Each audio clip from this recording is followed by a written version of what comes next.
Hello and வணக்கம் மக்களே.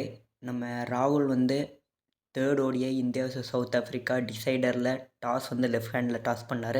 So அதை பற்றி கண்டினியூவாக பார்க்கலாம். அதுக்கு முன்னாடி நம்ம லாஸ்ட் வீடியோவிலேயே சொல்லியிருந்தோம், இந்த சீரீஸ் வந்து இந்தியா தான் ஜெயிக்க போகிறாங்கன்னு சொல்லியிருந்தோம். ஸோ நம்ம ப்ரெடிக்ஷன் கரெக்டாக இருக்குது. எப்படின்னு பார்த்தீங்கன்னா, நம்ம வந்து இந்தியா வந்து அடுத்த ஓடிஐ சேஸ் பண்ணி, அதாவது ஒரு நல்ல ரன்னை வந்து சேஸ் பண்ணி இந்தியா வந்து இந்த சீரீஸை வந்து ஜெயிக்க போகிறாங்க அப்படின்னு சொல்லியிருந்தோம். ஸோ அதே மாதிரியே தான் இந்த மேட்ச் வந்து இந்தியா வந்து ஒரு டீசெண்டான டார்கெட்டை சேஸ் பண்ணி ஜெயிச்சிருக்கிறாங்க, நல்லா டாமினண்ட்டாக. ஸோ ராகுல் வந்து ஏன் வந்து காயின் வந்து லெஃப்ட்டில் டாஸ் பண்ணார்னா, பிகாஸ் 20 ஓடிஐ கிட்ட நமக்கு டாஸ் விழுகலை. கடைசியாக வந்து நம்ம 2023 வேர்ல்டு கப் செமிஃபைனலோ அதுக்கு முன்னாடியோ தான் நம்ம டாஸ் ஜெயித்தோம். ஸோ இதனால் பார்த்திங்கன்னா நமக்கு டாஸுக்கு வந்து ஒரு இதாகவே இருந்துச்சு. ஸோ நம்ம வழக்கப்படி வலது கையில் தான் வந்து இது பண்ணுவோம், அது மாதிரி இருந்ததில்ல.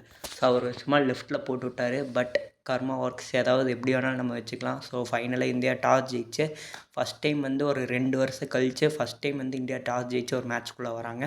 ஸோ பவுல் பண்ணுறாங்க. ஸோ இந்த தடவை பார்த்திங்கன்னா மொதல் 2 ஓடிஐ ஏட்டல, பிகாஸ் நம்ம அப்போ வந்து நைட்டில் பவுல் பண்ணோம். ஸோ இது பகலில் ஃபுல்லாமே. ஸோ இந்தியன் பவுலர்ஸ் வந்து என்ன தான் ஒரு நல்ல ஸ்டார்ட் தந்தாலும் Harshdeep Singh, but de Kock, Bavuma அவங்க வந்து மேட்ச் எடுத்துக்கிட்டு போனாங்க. But again Indian spinners and especially Kuldeep Yadav and fast bowler Prasidh Krishna கேம்குள்ளே கொண்டு வராங்க. ஸோ ஜடேஜா வந்து பவுமா விக்கெட் எடுப்பார். ஸோ அதுக்கப்புறம் பார்த்திங்கன்னா நம்ம ஹர்ஷ்தீப் சிங் வந்து ரியான் ரிக்கில்டன் விக்கெட் எடுப்பாங்க. ஸோ மற்ற 8 விக்கெட்டுமே குல்தீப் அண்ட் பிரசித் மட்டுமே எடுத்ததுனால இந்தியா பார்த்திங்கன்னா 2 பேர்த்தோட ஒரு எஸ்பெஷலி ஒரு நல்ல பவுலிங்னு சொல்லணும். ஸோ இதனால் பார்த்திங்கன்னா சவுத் ஆஃப்ரிக்கா வந்து ரெஸ்ட்ரிக்ட் பண்ணுறாங்க, அதாவது ஆல் அவுட் பண்ணுறாங்க 270க்கு. ஸோ இது வந்து என்ன தான் வந்து இந்தியா நல்ல பவுலிங் இருந்தாலும் சவுத் ஆஃப்ரிக்கா வந்து ஒரு ஓடிஐ இன்னிங்ஸ் கேரி ஃபார்வர்ட் பண்ணல. பிகாஸ் எல்லாம் அட்டாக்கிங் ஷாட்ஸ் ஆடி அவுட் ஆனாங்க. பிரவிஸ் ஜான்சன் அது கொஞ்சம் மாற்றியிருந்தால், ஒரு டார்கெட் இன்னும் நல்லா போஸ்ட் பண்ணியிருந்தால் மேபி அவங்க ஜெயிச்சிருக்கலாம். So coming in to the run chase சொல்லவே வேணாம். ரோஹித் அண்ட் ஜெய்ஸ்வால் நிதானமாக ஸ்டார்ட் பண்ணாங்க. பிகாஸ் டார்கெட் வந்து அவங்களுக்கு தெரிஞ்சு போச்சு 270 தான். ஸோ பாலுக்கு கம்மியாக தான் வந்து ரன் இருக்குது. ஸோ ஜெய்ஸ்வால் ரொம்ப நிதானமாக தான் ஆடினார்.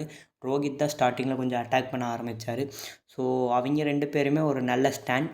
Because Rohit and Jaiswal first விக்கெட்டுக்கே பார்த்திங்கன்னா அவங்க எவ்வளோ ரன் சேர்க்குறாங்கன்னா 150+ பார்ட்னர்ஷிப் எடுக்கிறாங்க.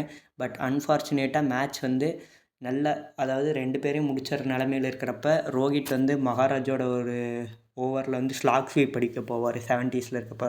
ஸோ அன்ஃபார்ச்சுனேட்டாக வந்து ரோஹித் அவுட் ஆகுறாரு. பட் குட் டன், அதாவது நல்லாவே பண்ணாருன்னு தான் சொல்லணும் ரோஹித் இந்த சீரீஸ்.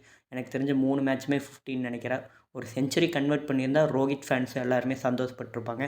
பட் அவரோட ஓப்பனிங் பார்ட்னர் ஜெய்ஸ்வால் அந்த ஆசையை முடிச்சு வச்சார். பிகாஸ் அவரோட ஃபஸ்ட் ஓடிஐ 10 வந்து கம்ப்ளீட் பண்ணார். Something 6th Indian to do in all 3 formats, அதாவது 3 ஃபார்மேட்லேயுமே வந்து ஒரு இந்தியன் பிளேயர் செஞ்சுரி அடிக்கிறது 6வது பிளேயர் ஜெய்ஸ்வால்னு நினைக்கிறேன். ஸோ ஃப்யூச்சர் ஆஃப் இந்தியான்னு சொல்லலாம். கில்லெல்லாம் கொஞ்சம் நேரம் பொட்டி கட்டி வச்சுட்டு இவரை கொஞ்சம் இறக்கலான்னு நினைக்கிறேன். இது என்னோடய personal point of view. So இதனால் பார்த்தீங்கன்னா கடைசியில் கோலி வந்து ஒரு ஹாஃப் செஞ்சுரி இந்த மேட்ச் கம்ப்ளீட் பண்ணுறாரு. ஸோ கம்ப்ளீட் பண்ணதுனால இந்தியா வந்து இந்த டார்கெட் 270 வந்து 40 ஓவர்ஸ்லேயே கம்ப்ளீட் பண்ணி ஜெயிக்கிறாங்க. ஸோ இந்த பிளேயர் ஆஃப் த சீரீஸ் பார்த்திங்கன்னா Virat Kohli and player of the match பார்த்திங்கன்னா ஜெய்ஸ்வால். ஸோ அடுத்து என்ன மேட்ச் ரிவ்யூ வேணுமோ கீழே கமெண்ட் பண்ணுங்கள்.